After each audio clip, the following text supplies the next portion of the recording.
Welcome back to Swish Happens. My name's Aiden. My name is Matthew. I'm Dylan.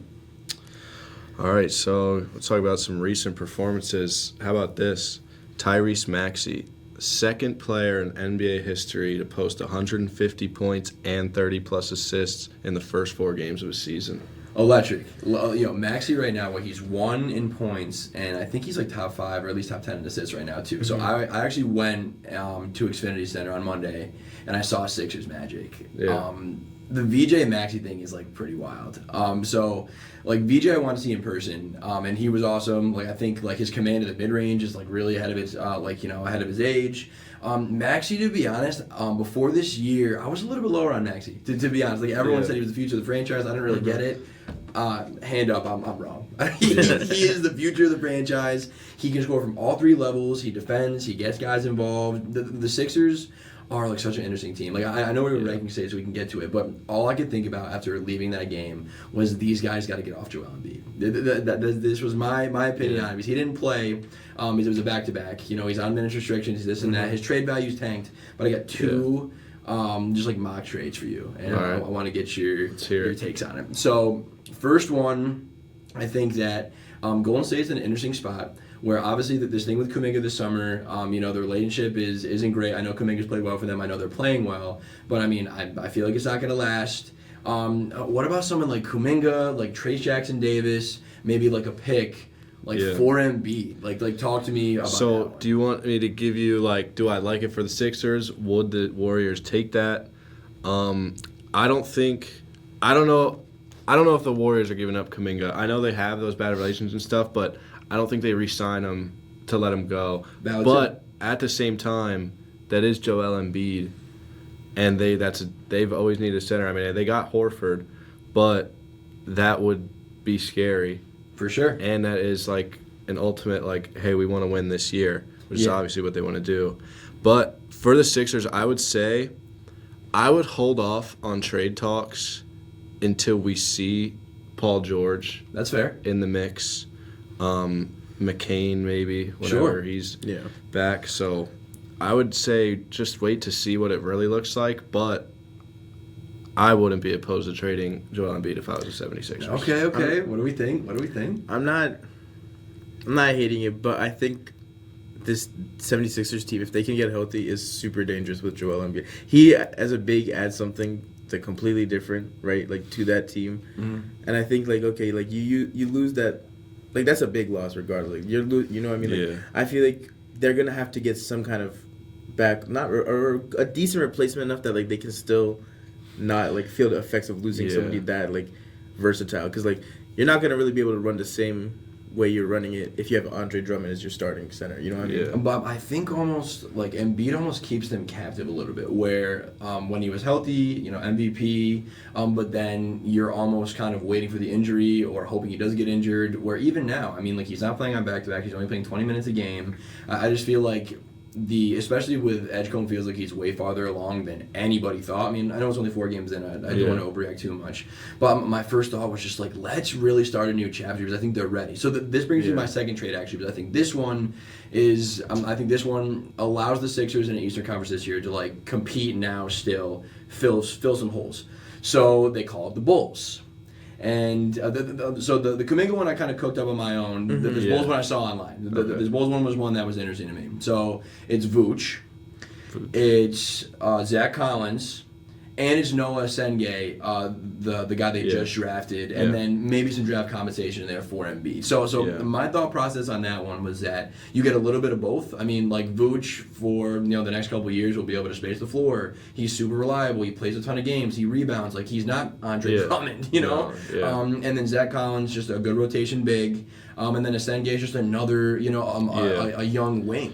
So that one I thought was an interesting mix of now and future. For that trade, I don't really see the need for the Sixers to do it.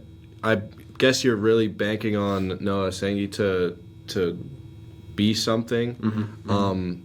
But that trade-off from Vooch to Joel Embiid to drop-off, Zach Collins, you're just adding a little depth at the big, and then you're getting Noah, which, I don't know. I don't really see what the Bulls get out of that one either as well. That's fair. I mean, I think with the Bulls, they've been, between 38 and 40 wins for like 5 years in a row. I mean, I think for them, it's just that they've been kind of, strapped down by Vooch's contract. And then even for them a little bit, it allows them, put some butts in seats, make some money off ticket sales, sell some jerseys. Yeah. And then if it doesn't work out, then great. Now you have Giddey, you have Kobe White, you can kind of really finally flip the page. But I think sometimes teams get in this weird, this just like middle ground, of like mediocrity, which the Bills have been like the definition of that. Yeah. So just some fun trades. Just some different stuff. I think that one is.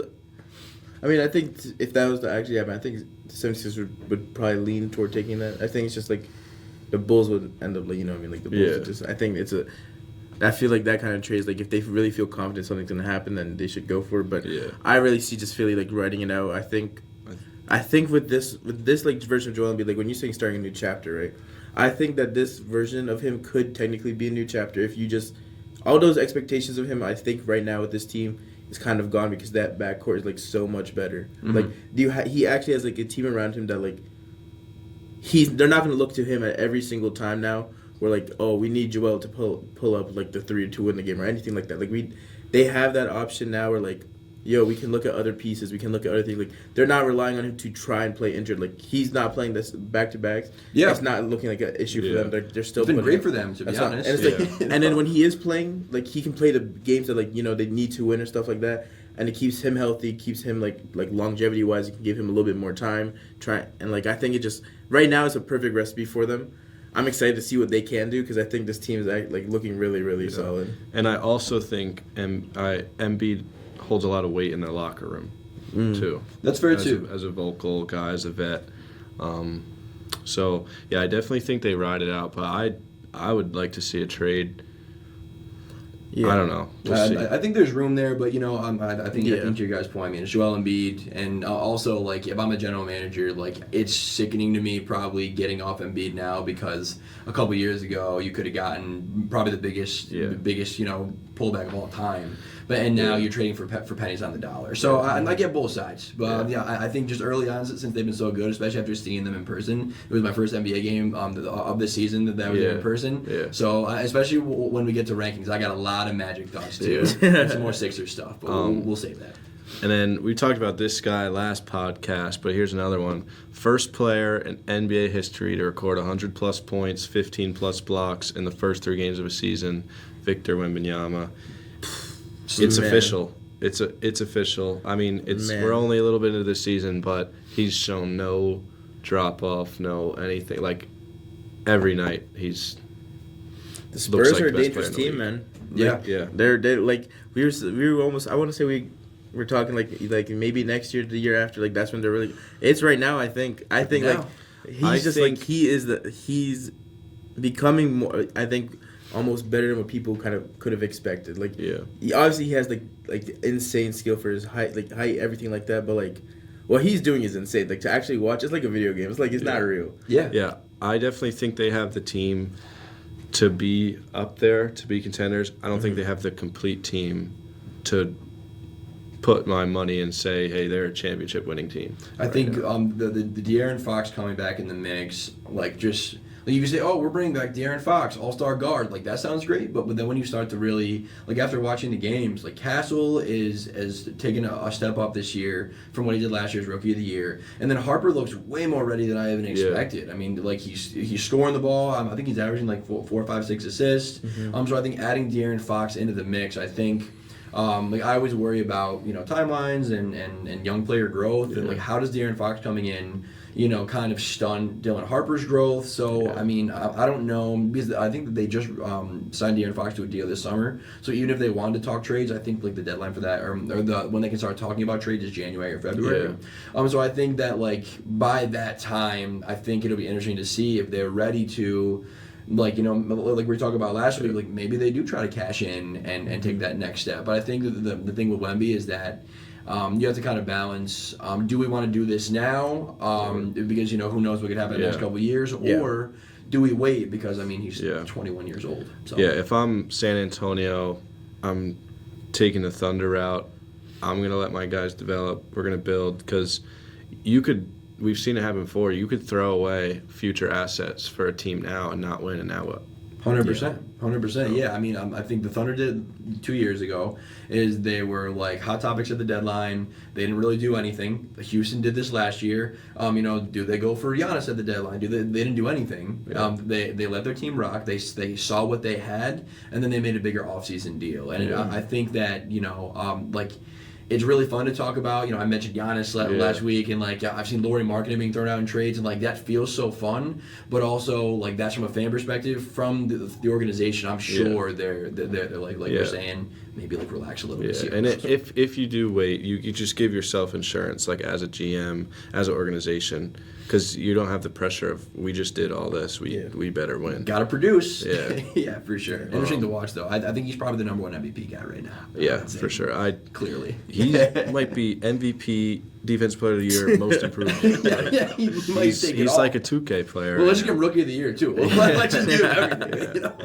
And then another performer I have, Austin Reeves. Last 3 games, Kings 51 points, 11 rebounds, 9 assists. Lost to the Blazers, but 41 points, 4 rebounds, 5 assists, and just last night win versus the Wolves, only 28 points, 1 rebound, 16 assists, game winner. Buzzer beater. Yeah. He has been unbelievable. Crazy. I'm glad you brought this up because this Reeves thing, he's up for a contract next year. Yeah. I think we talked about LA a little bit. If I'm the Lakers, I am just so ready to again, I said this last week, I think I'm done with LeBron if I'm the Lakers. This sounds crazy. No, you have to. Right? I think you have to. We're gonna be fine if I'm right. I don't know. I think it's just kind of essential because it makes no sense in keeping LeBron for another year because then you're stuck in the same position you are right now, right? You can only get so many more pieces, but LeBron moves on, assuming let's say the next season is his last season, right? Sure, yeah. Most likely will probably go to Cleveland, do his farewell tour. Yeah. Right? Now the Lakers have a bunch of options. You keep Reeves on, now you have your backcourt to work with, and then it's a matter of just all right, let's start getting the right pieces. Let's try and build another winning team. Yeah. I think it's that piece right there is that they need to start adding the right pieces because I think even though what they have is awesome with Reeves and Luka, I think that they're going to need more if they want to compete, and they're not going to be able to afford more if they have LeBron on payroll. So. Yeah. The sad thing about LeBron is what happens. It's really up to if LeBron says I want to play here for another year, the Lakers are taking play there. Yeah, It's just what it is. And I will say the Lakers have gotten unlucky with free agent, with role players they've gotten. I feel like a lot of guys have just gone to LA and just don't perform. Yeah. Which is unlucky to them, but at the same time, I do think it's not working. It's not going to work unless they start going crazy this year. Sure. Who knows? We'll see when LeBron's back. Yeah. But because LeBron is LeBron, but it's not the same. I don't believe in it. In the playoffs too, I just think that lineup, if you're gonna have your 3 best guys being Luka and Reeves and LeBron, just defensively you're just gonna lose a lot. And I mean, I think that they all are best with the ball in their hands. Obviously, it's not that they're terrible off-ball players, but they're definitely all 3 borderline ball dominant players. So they make each other better. So I guess we'll see what happens for them. Yeah. I mean, and also if you keep LeBron, that also just loses more time for Reeves to do what he's doing right now. You know? Yeah. I think this kind of just goes to give the Lakers front office a little bit more incentive. Let's really start looking at the future without LeBron and start really contemplating it. Even if I get obviously if he wants to stay, he would probably stay. Sure. But if it's one of those options where the Lakers have that choice, it's not to me at the moment. Happy it's not. trails. Yeah. It's one of those decisions you're just gonna have to stand on. I mean, you're not gonna unless they can somehow work a way to get some crazy good pieces around those 3.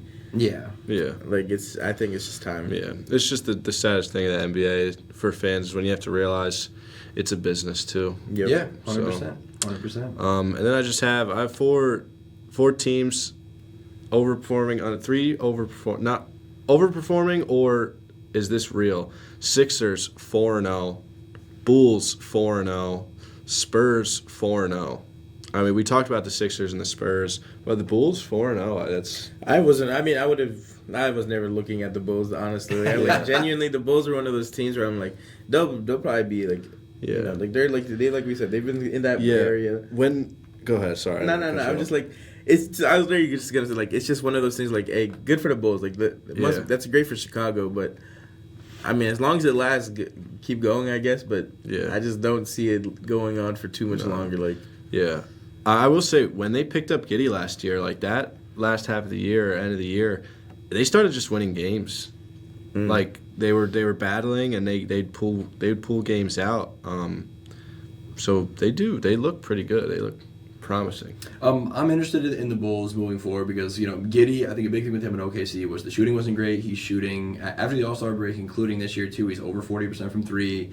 The assist numbers, I think he's at like 6 or 7 assists, and that's probably going to go up, to be honest. So I think the core is there. I'm just not understanding. To be honest, I don't know how they're 4-0, but I think I'm with you guys. It's not going to last. Yeah. Because, I mean, who they beat? They beat Pistons. That's what I'm looking at now. It's just like, I want to say that I don't want to disrespect some of the teams they played, because some of the teams, like the Pistons are not a bad team. You know what I mean? Like, but, I mean, I'm not too high on, like, the Hawks in general. Like, I think that they beat 4 soul-searching teams. So I think, I mean, I know. And early in the season, I'd say all 4 of those teams have not found their identity with this new group they have. Yeah, exactly. I mean, it'll be the real test for the upcoming games. They have the Knicks, they got 76ers, Bucks, and the Cavs. So I think if they can, the run right there. Are they real? Yeah. I mean, if they can win at least half of those games, you know what I mean. You have the argument like, hey, but they could very easily go from 4-0 to 4-4. And for sure. I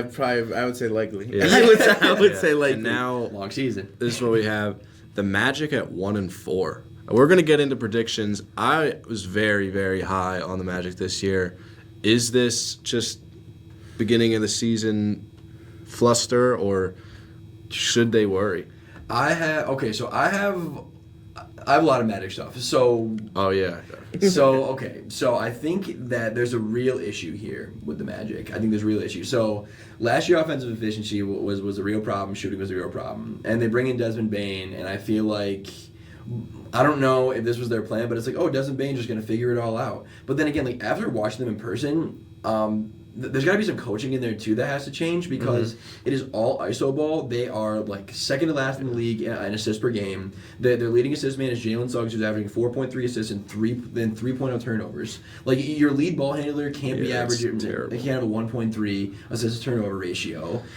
They are bottom 10 in defensive rating, bottom 10 in offensive rating. Paolo's shooting splits right now: 40% from the field, 70% from the line. You want to know what he's shooting from three, fellas?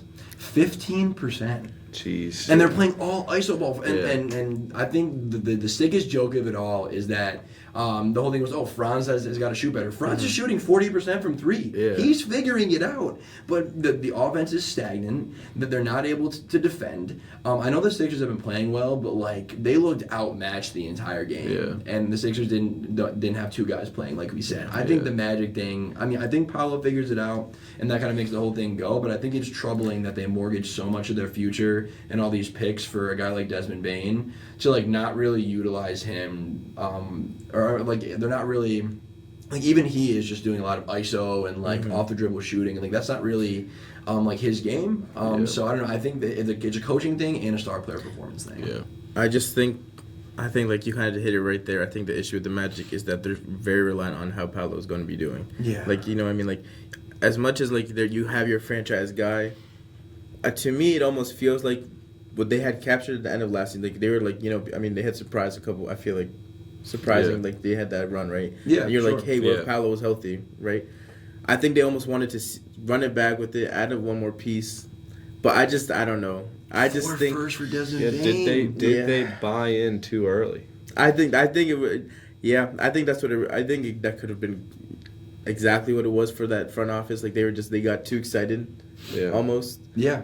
Unless, I mean, if Paolo figures it out, it's just like the beginning of the season for him, and like the middle of the season, we're like, oh yeah, the Magic are looking really solid. Yeah. Right. But like at the end of the day, it comes down to if he gets hurt, it's okay. So what do you do now? They're not going to be getting much prospects for the next 5 years. No, exactly. Yeah. And it was a weird. I feel like it was a weird move for them to do. I mean, especially with like what you could almost feel happening like in Orlando, like, oh, you might have something right now. Yeah. 100%, and I think it's so underrated. Like everyone says, oh, like coaches don't do anything in the NBA, and like, well, we have ISO scores, so that's fine. But like if you don't have a guy that can get the ball from the inbounds across half court and at least get your guys into a set, or at least like if Paolo or Franz wants to get the ball on the elbow, you need someone to be able to get by the pressure and get the ball where they need to get it. And like Jalen Suggs is a really awesome defender, and I think he's a really awesome like secondary guard. Like they don't have. I think it's a mix of coaching and then just like solid enough guard play. Because even Desmond Bane, he's not a point guard, And so I think like they're missing pieces,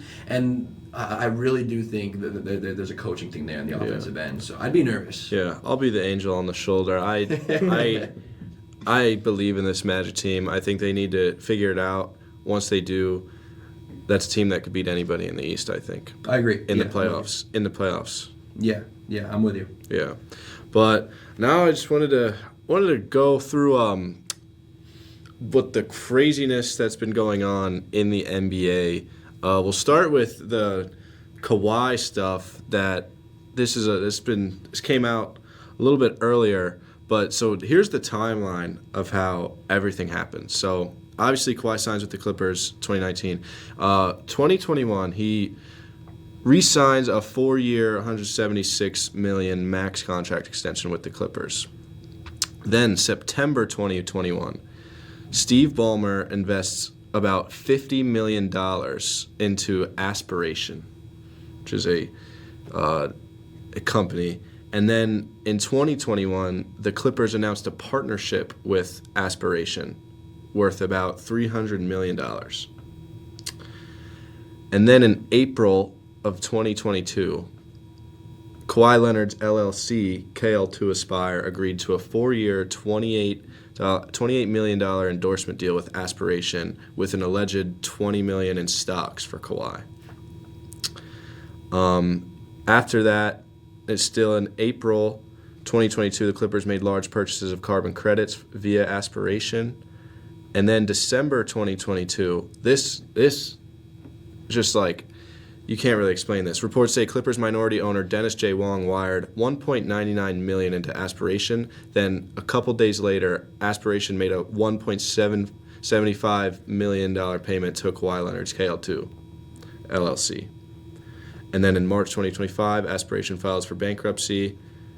And then August 2025, Aspiration co-founder Joe Sandberg pleaded guilty to wire fraud charges worth more than $248 million. And then in September, media reports broke that the NBA had launched an investigation.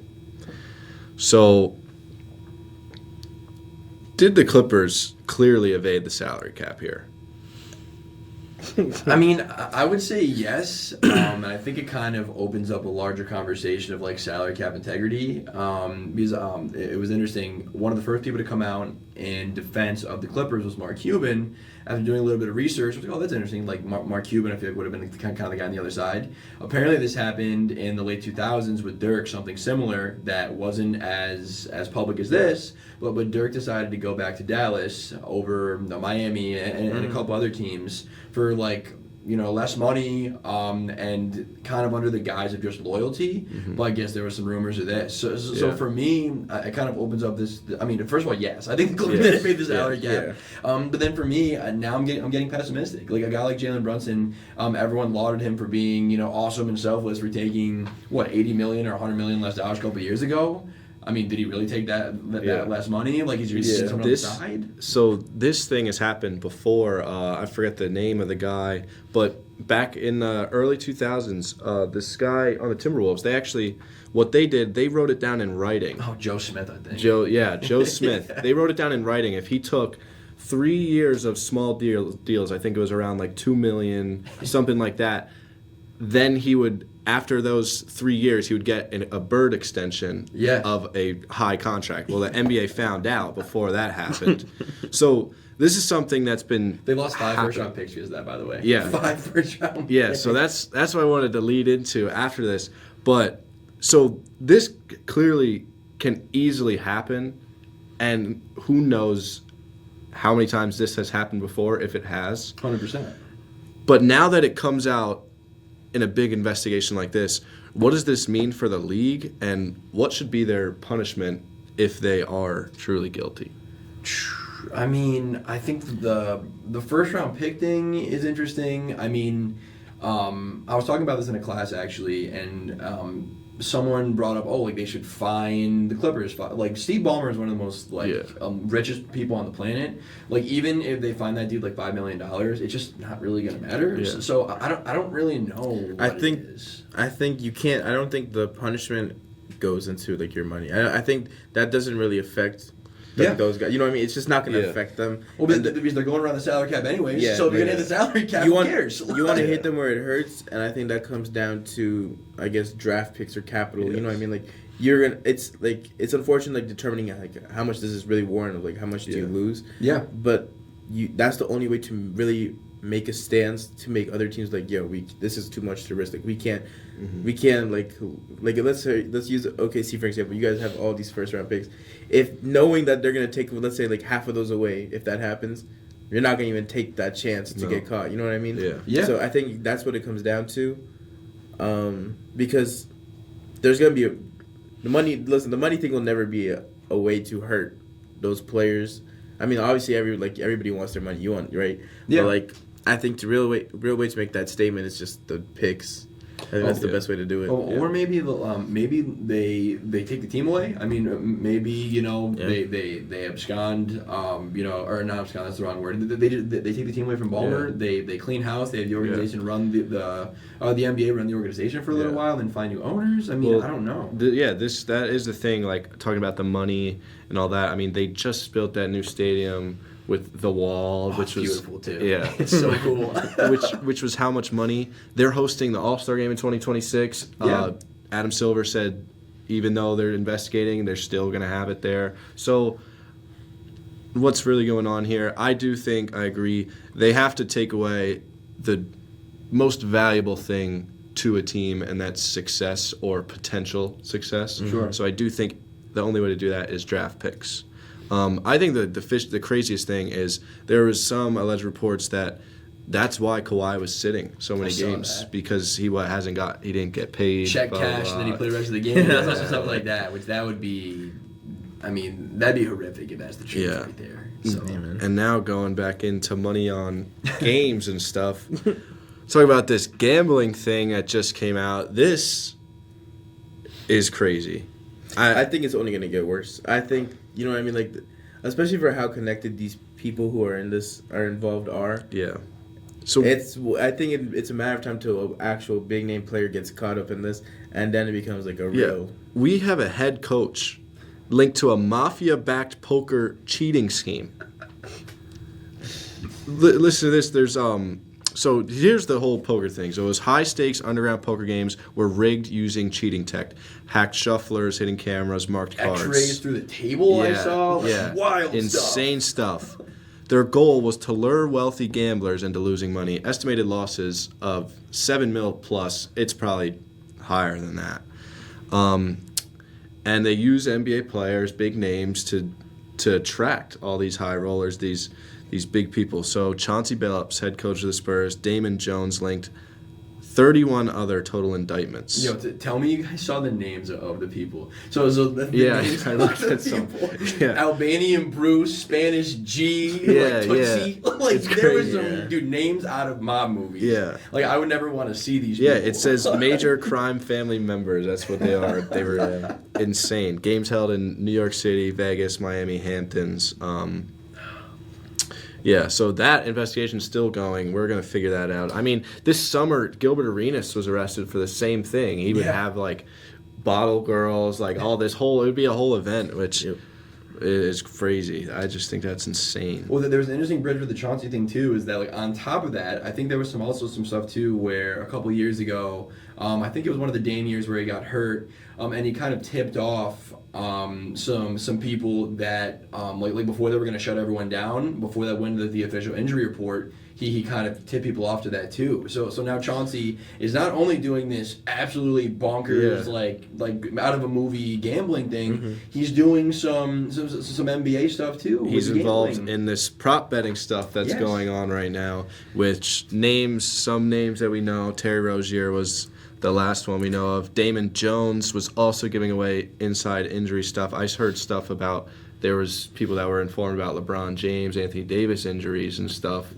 Malik Beasley, obviously Jonte Porter, he was given a lifetime ban. Yeah. And then there's other co-conspirators. January 2024, Jonte Porter flagged for under prop bets. March 2024, more stuff on Porter. And then Rozier's thing was all the way back in March of 2023. Yeah.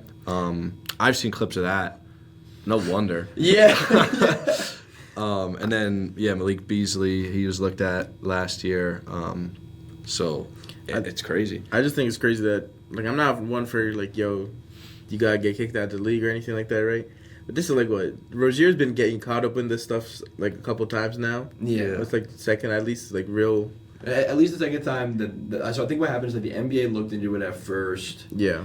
Like, whatever reason, didn't find enough, but it sounds like the FBI went in, like, really deliberately at it, separate from the NBA because they wanted to do their own thing, and he ended up in cuffs. Yeah. So, obviously, they found a little more in the league. Yeah, it's crazy. So, what happens is it gets flagged from the betting companies and stuff. Yeah. So, like, once they see, like, something fishy happen, like a lot of money go on a random underprop, and then say that guy. So like one of them got flagged. Like the biggest one in March was, bunch of money was placed on Terry Rozier's under, and he comes out of the game. He plays 9 minutes in that game. Yeah, he's like grabbing his ankle. Yeah.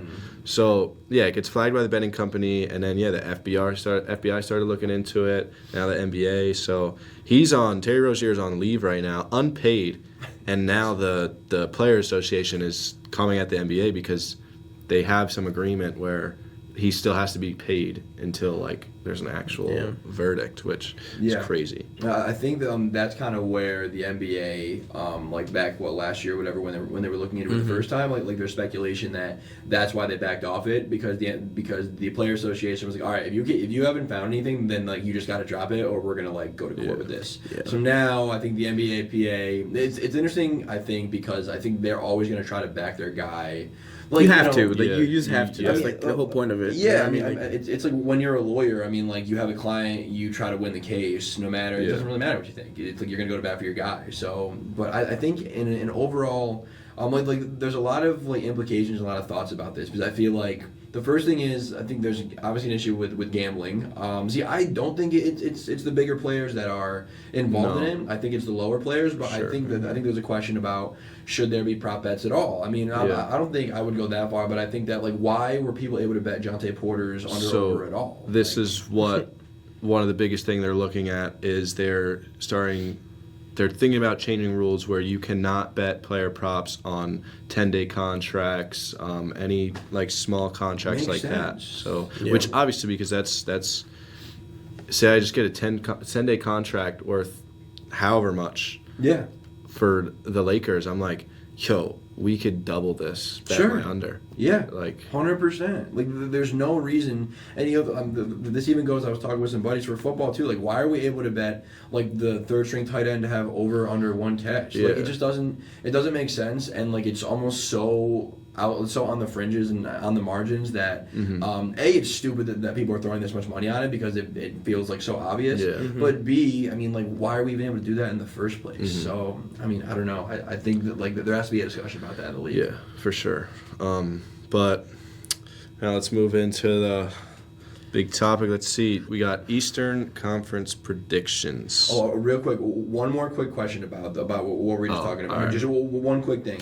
So, I think about Adam Silver in this a little bit, like reputation-wise. I think coming off of David Stern, I think Silver was looked at in a really positive light. Yeah. Pro player, pro international, all that stuff is great. You know, I love the expansion, but now, at least that was one of my first thoughts is that the Kawhi thing and this gambling thing and this Chauncey thing. I mean, is there a point where he's a little bit too pro player? Like, I think the way that he deals with these things is going to affect his legacy. I don't know about his job just yet. I mean, if this is where it ends, I don't think he's in jeopardy of that. But I think this is a valid question. Yeah, I will say.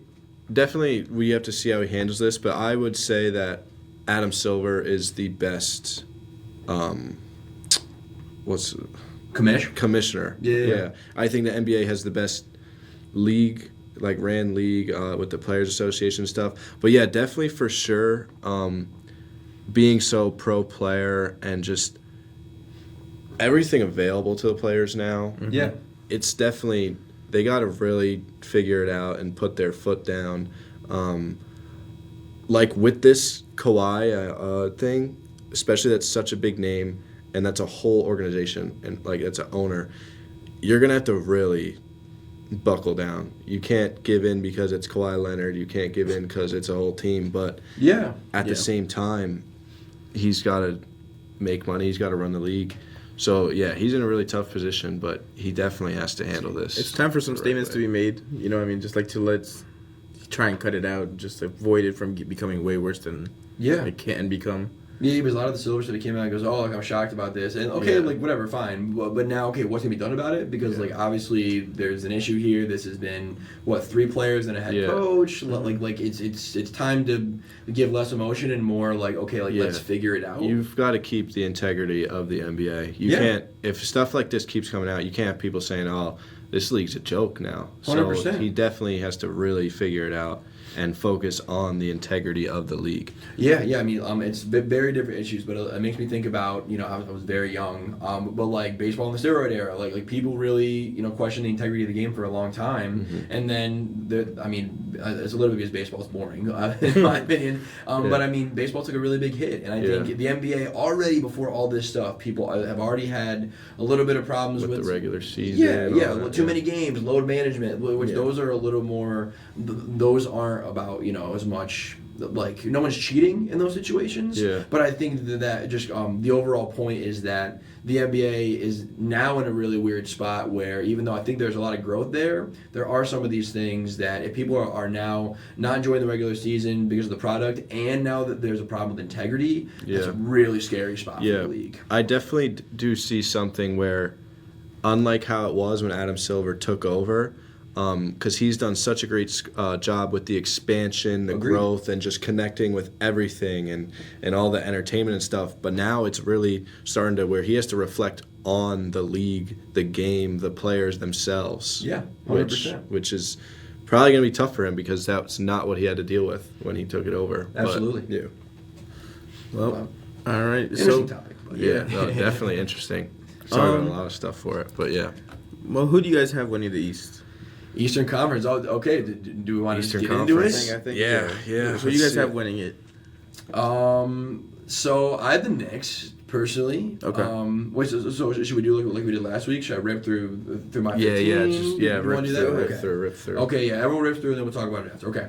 So I got Knicks 1. I have Cavs 2. Here I think we're gonna be a little different. I'm big on the Hawks still. I got Hawks 3. This one I changed. I got Bucks 4, Magic 5. I did a little swap there. I have Pistons 6. And in the play-in territory, I have Sixers 7.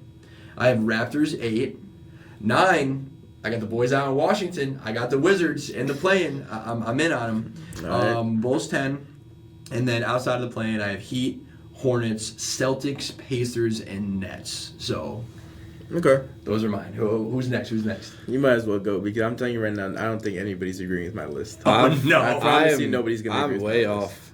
I'm pretty much way off yours. Okay, I like that. I'm not going to lie. I had trouble with the East. I had a lot of trouble with the East, but this is what I came up with. I've got the Knicks at number 1. Yep. And I've got the Cavs at number 2. Makes sense. Now, I've got the 1 and 4 Magic at number 3. Okay, I respect it. Because that's what I had in the beginning of the season, and I'm not going to let the first 5 games change it. I like it. I've got the Pistons at 4. Okay. We got the Pistons at 4.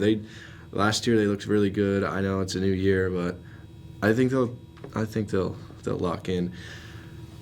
Now I've got the Celtics at 5. Okay. I've got the Celtics at 5. I've got the Bucks at 6. I've got the Sixers at 7. I've got the Hawks at 8. Okay. I've got the Bulls at 9. I've got the Raptors at 10. Now, out of the playoffs, I've got the Heat, then the Wizards, and the Pacers, Hornets, Nets. Okay. All right. See, I'm excited to talk some Celtics. But Yeah. All right. Matthew, see what you got. I got the Cavs winning. I got the Cavs winning the East personally. I got Okay. Knicks at 2. So I mean, we all kind of had it like right there. You know what I Yeah, mean? sure. 1 and 2. I got. Yeah. So then, all right, I got Bucks at 3. Okay. Celtics 4. Now I told y'all I'm big on the 76ers. I have 76ers at 5. I think they're really gonna do. I think they're gonna be right there. Okay. I got Pistons at 6. Heat at 7. Bulls at 8. Hawks 9. Wizards 10. Okay. And I got Magic. I got Magic at 11. Hornets 12. Raptors 13th. 14th of Pacers. 15th Nets. Where do we Alright. start? All right. Where do we start? I just heard the Magic are out of the playoffs, though. Yeah. Well, okay. Yeah. Defend that. To me, it was just one of those things where I'm like, I was just like kind of looking at it. I'm like, well, who am I gonna put them over right there? I really personally, I think it really comes down to a Wizards thing. Okay. You know, what I mean, I'm putting my bias right there. I think Yeah. it's more than that, though. I think No, it's- no, I no. think You it's- you have the Heat over the Magic. You have the Amen. Wizards over the Magic. You have the Bulls, the Raptors, the Hawks, the Sixers even. Amen. We'll see what happens at the end. For me, it was really one of those things where I'm like, I kind of just rated the other teams way more. I don't know. I've not been big on the Magic, like especially. I will say, Hey, we this can't- first couple games have been was a major factor. They're in your that favor draw. too. They're in your favor right now. We'll say. Okay, so- I will say, if it was before season, probably wouldn't be that low. But it was hard for me to like make that list and then not like keep seeing it. I was like, Yeah, I've got them 3 though. You got them where? 5. Okay. All right, Yeah. yeah. But like I I said, had him a 4 before. But like I said, my list wasn't like. It was one of those where it's like I had the first ones after, like the first couple solidified, and it was after that it was just kind of like let me just throw a couple combinations in and see what. Oh, I feel see, like. I was like, I feel strongly about my list. I think. Yeah. But, And you've got the Celtics at 13. at 13. So you've got the Celtics out. You've got the Magic out. So what's the Celtics? I think the thing with the Celtics is the front court stuff is really, really, really bad. They are starting Nemeas Keita. When he goes out, they have Luka Garza coming in. They have Josh Minot. Like they have just nobodies right now. Absolute nobodies playing. I think Derek White out the gate. Who before I even go into this, Derek White before the year, even now, I think Derek White is like a top 25 player. I think he could fit on any team in the league. I think he's really been struggling being a number 2 guy. I think it's really looked, at least to me, obvious where like his 3-point numbers are down, his field goal percentage numbers are down. I think he looks like he's really struggling to me, and I think that even though that might get better, I don't know if that leads to wins. I think they're relying so much on the guard play, and just on Jaylen Brown, who I think, I forget which game, but he had 40 points and they lost. I think that's going to be the norm this year. I just think that the depth is going to be a real issue. And also I think a part that comes into it for me too is that I don't really think it's in their interest to win this year either. So I also do feel like towards the end of the year, I wouldn't be surprised if they offloaded Anthony Simons for picks and young guys and start to kind of take on some losses. So, I mean, I wouldn't... if they're not 13, I'm not going to be shocked. Mm-hmm. But I think I'd be shocked if they were anything higher than 9, personally. Okay. But what do you got? I will say, I do think at 5, that's a little optimistic for the Celtics. But I don't see them out of the playoffs. I honestly see them top 8. Okay. I just go down to, the roster it's not deep, and it is somewhat new guys. But their core guys of Jaylen Brown, Pritchard, Derek White, and Fernie Simmons, I think he'll be good like throughout the season. I just think they're good, experienced. The coaching is there. It's gonna take some work, for sure, but I believe in them to put in that work. I get it. And part of it for me too is that it was a little bit of them. I mean, to be straight up, before the year started, I probably would have had them at 7. Like where the Sixers, I would have had them. But I think like those teams, at least Sixers, Raptors, Wizards. I mean, and the Bulls are my 4 playing teams. I think this is where having the benefit of watching, a little bit more than a week of games, that has affected my list a bunch. Because again, I would have I would have been honestly saying almost exactly what you were just saying before the year, but then watching some of their games. I mean, and they beat Cleveland. I mean, so it's not like they've been even playing bad. But I just think that, like, overall down the stretch, I just got a lot of questions. And those other 4 teams are just on the opposite trajectory. Yeah, I will give you that throughout the season. That's where your depth really comes in. Mm-hmm. So they are going to have to figure that out. But I believe it. Like, they were in games with the Knicks somewhat. I mean, they lost by 10, but they were there throughout the game. Yeah. The Sixers, they lost by 1 point. And then... But, yeah, I don't know. I think they can figure it out. And I mean, and they're still ripping threes at like an unbelievable rate, which like there's going to be a lot of volatility there in terms of like they could beat anyone in the league by 20 if they're on. Yeah. But also they could lose to anybody in the league by a significant amount because again their 3-point rate this year is just as high as it was last year, which. Another thing, I don't really love that. I mean, I think like they obviously they lost, a lot of like great 3-point shooters. So I don't know. I think the Celtics thing. I wouldn't like if they weren't 13. I'm not going to be like, oh damn, I'm smart. But that's just a prediction. Just a prediction. Yeah. Okay, so Wizards. I want to give you your space to talk Wizards, and I want to support you in it too. What do you got? To me, the Wizards' biggest threat is the Wizards. That's just the best way to put it for me. Yeah. Especially after the 76ers game, because to me that was the game that they should have won, and they were going to win until the Wizards do what they do best and just crumble. Sure. At the literally, like it was like for no like they have the team. Like I don't think the team is necessarily bad. I think it's a great young core. Yeah. Right. Keyshawn George is really taking that step. I think as long as he doesn't regress. We can't have him regress at all. I think it's one of those things where he needs to keep going. Right. Like. He started the night off not doing anything, but then he started heating up toward halftime, which I'm like, there we go, starts getting it rolling. Alex Starr looked really good against the 76ers as well. Yep. I think the biggest concern for me right now with the Wizards, besides them just like self-imploding half the time, is CJ McCollum right now. I'm not sold on it. I was already skeptical of it when it happened. I don't know. I think like for a vet, it's a great person to have there, right? Yeah. But you're taking away minutes from Trey Johnson, who has looked good in his like when he's playing. He's had his moments where he's on it. Yeah. 100%. Right. But then you have CJ McCollum, who like, I wouldn't say he was ball hogging at overtime, right? But he didn't do anything either. Like it wasn't look like he's had 2 decent games for us, and then he's had 2 really bad games, right? Yeah. And I think that's like the only problem is him. Like you want him to be like that kind of person to like, let's stabilize what's going on. Let's calm it down a little bit. I mean, he's been shooting 25% from 3.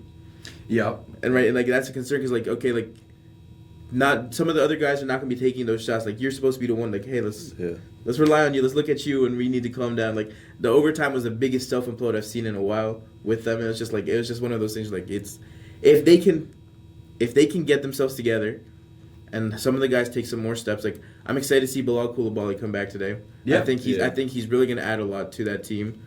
I think they've done so far. The front office has done a great job. If only thing I would do is maybe look at McCollum options, see if there's another trade out there. I wouldn't be mad at shipping him off and try and get something else. Yeah, but I think for the Wizards, I think I would push back on getting off McCollum, and the only reason I say that is because I think like there's a lot of value in having an adult in the room, and I think him and Middleton both serve as that. I think CJ McCollum was like really involved with the like NBA Player Association for a while. Like those guys are like real pros, and I think when you have like such a lot of really quality young guys, I think some of that stuff is a little bit underrated. Of like learning how to especially after, for a guy like Kaishan George, like I don't think he's going to be like a 29, 7, 2, and 3 player all year. So like what happens mentally when he kind of drops off a little bit, which he probably will, which that's okay. So I think there's value there. I just really like this team. I think that troubling thing is like Alex Sarr's got like a 30% usage rate right now, which offensively, like I think the ball's in his hands like maybe a little too much. But I think that there is space for them to actually win games in the East. Like I think Trey Johnson has been really good. I think like when Koulibaly comes back, you can start maybe scaling back some of those Middleton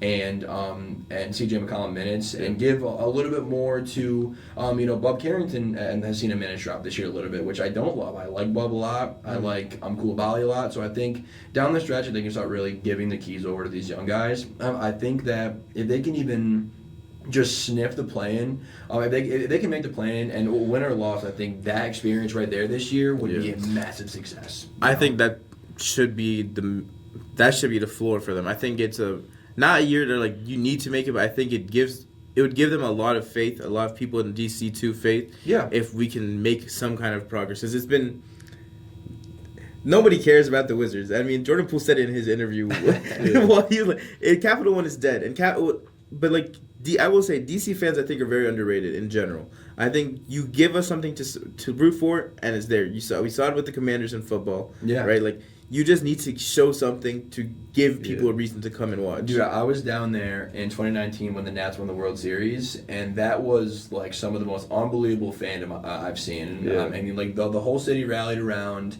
The Nats that year were like one of the worst teams in the league at the halfway point, won the series. So I agree with you. I think DC fans, would get behind this team, and I think there's something there. So. Yeah, I was down there last year.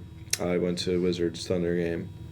It wasn't really. It was, you saw the up year. I saw a down year. Yeah. Yes. And I'm telling you, when it's down, it is down. Yeah. And it's bad. Like, it's bad. I mean, like, right now, like, you go to Capital One game for Wizards, I promise you it looks like an away game. Yeah. And that's just how it is. Hey, John Wall was there in the Hennessy Lounge, though. My first ever NBA game, I saw Wizards Spurs in years that the Spurs and Wizards were both terrible. Yeah. I paid $11 for my ticket. It was my 21st birthday, so we were in the nosebleeds, and we walked all the way down to the fourth row. Yeah. And in my first NBA game, Ish Smith was the leading scorer. It was the most Wizards thing of all time. I have a story about my first game. It's like that. It was Sixers Pistons when they were battling for the worst record of all time. The process years. Oh man. Yeah, and Andre Drummond, like the only star out of the game. He got a technical. Dark times. Yeah. I have a little bit of just a couple Hornets stats, or really just one Hornets stat. So Hornets have been fun this year. I think that LaMelo's put up some numbers. I think that I have them at 12 this year, which I think we're where they'll finish. I still think there's, I think overall in terms of wins and losses, it's not going to happen this year. But I think they've hit on the young guys. So just an insane stat that is not going to continue. Ryan Kalkbrenner, rookie, is shooting 91% from the field right now. He has missed 2 shots in the entire year. That's insane. Crazy stat. So again, that's not going to continue. Obviously, he's not one of the best centers of all time. Like that's an insane number. Yeah. But I think that for an organization that took Tawan Salud 2 years ago at 6. Terrible. Have missed on some pretty high draft picks this year. Like Concanibal, I think has I think the most threes by a rookie in his first 5 games out of any rookie ever. Like him and Kalkbrenner combined, I think that there's something there that actually looks like a basketball team now. Yeah. So I think wins and losses this year may not come, but I think if I'm a Hornets fan looking forward, I think I'm ready to maybe start expecting a little more. Yeah. If that makes sense. Yeah. So I think the best way to close this out in honor of the Wizards taking on OKC. I think let's try and see who can get the most accurate scoreline prediction for tonight. Wait. Are we done with East talk? Oh, hold on. I'm sorry. I had one more stat in the chamber. I'm sorry. I was in the stat. So I want to talk a little more. One more thing with the Sixers. Okay. They're 4-0 right now. With some pretty good wins. I'm a big stats guy. So this guy named Dean Oliver is like one of the fathers of basketball analytics. He wrote this book called Basketball on Paper, and he kind of a lot of the book is boiled down to these things called the 4 factors, and there's four things in a game that if you do all these things right, then you're going to win the basketball game. And those stats boil down to, for the NBA purposes, effective field goal percentage, which is field goal percentage that takes 3-point shots into effect. O rebounding percentage, so the amount of O rebounds you're getting over the course of a game, turnover percentage, and then free throw rate. The 76ers are top 7 in 3 of those, and top 12 in offensive rebounding. So they are top 12 in all 4 of the 4 factors ratings. Every team that has done that has made the playoffs. So it's early. I think that the Sixers thing could go left or right. I know we talked about it already, but I just thought that was like a really interesting thing that says that at least through these 4 games, this is not a fluke right now. Where I think some of the Bulls stuff, the Bulls are also undefeated. I think that's kind of a fluke. Where the Sixers are performing with young guys, I think that this thing is real. I had him at 7. I had 7. Yeah, and then what'd you have, Matt? For the Sixers? Yeah. I had them at 5. Okay. I just have them on the up. Yeah. No, I think that's valid. Yeah. So just before we left, again, like after coming out of that game, like I had a lot of Sixers thoughts. Like I really think this Sixers thing is real. I think VJ looks like mini Ant. I think there's something real happening there. So okay, that's all I got. I promise that's all I got. Sixers do look really good. I'm just a pessimist when it comes to the Sixers. Valid. But I think 7-6 is a good spot for them. 100%. Yeah, I think my 10 spot, I had the Raptors, and 11-12 it was Heat Wizards, but I don't see the Heat in, but I could see the Wizards if they perform. I could see them, they're going to be in a battle for that last play-in spot. 100%. But I do think it'd benefit both of those teams to get in and get some kind of experience, some kind of hope. Yeah, for sure. Well, Wizards Thunder predictions though. Wizards Thunder. I would say just looking, there's a couple of inactivities for OKC. Sure. Yeah. Sure. I think just from hoping they can build off of what they had from the last game. Okay. I have to back boys back home. Okay. I think I have to. I think it'll come down to really who performs tonight. I want to see a big performance. Keyshawn George. Hopefully, Bullock has a big shows that he that's what we're missing right now. Mm-hmm. Yeah. I mean, it's hard to justify going against the undefeated. Yes, reigning exactly. champion Yeah. Thunder. But I also will say so far I want to say almost every game at some point for the OKC it's been a close game. Yeah, it's been a grind. Even against some teams you wouldn't think it would be that close, it's still been a decent game. So I think as long as the Wizards can hang in there in the first half, because I think that's where the issues really are with the Wizards, the first half of the game. Sure. If they can hang in there in that, I think at the end I think it could be a toss up. Okay, so I'm gonna throw it. So what's your prediction? No, I'm putting no it. toss-up. I'm Let's putting go. it. I'm gonna say. I think it's gonna be a high scoring game. I think it will be. Just looking at what we have. So I'm gonna throw it. I'm gonna put Wizards. I want to say. Let's see. I'll put it. I'll put 130 to 126 or 128. Wizards win? Yeah. All right. Okay. All right.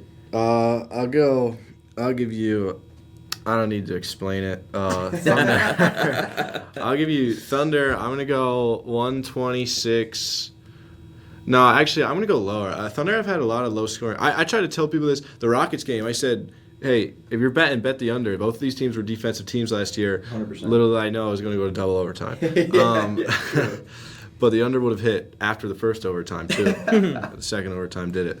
I'm gonna take Thunder 116, Wizards 107. I have J. Will, not J. Dub. J. Will. Yeah. Shet's out.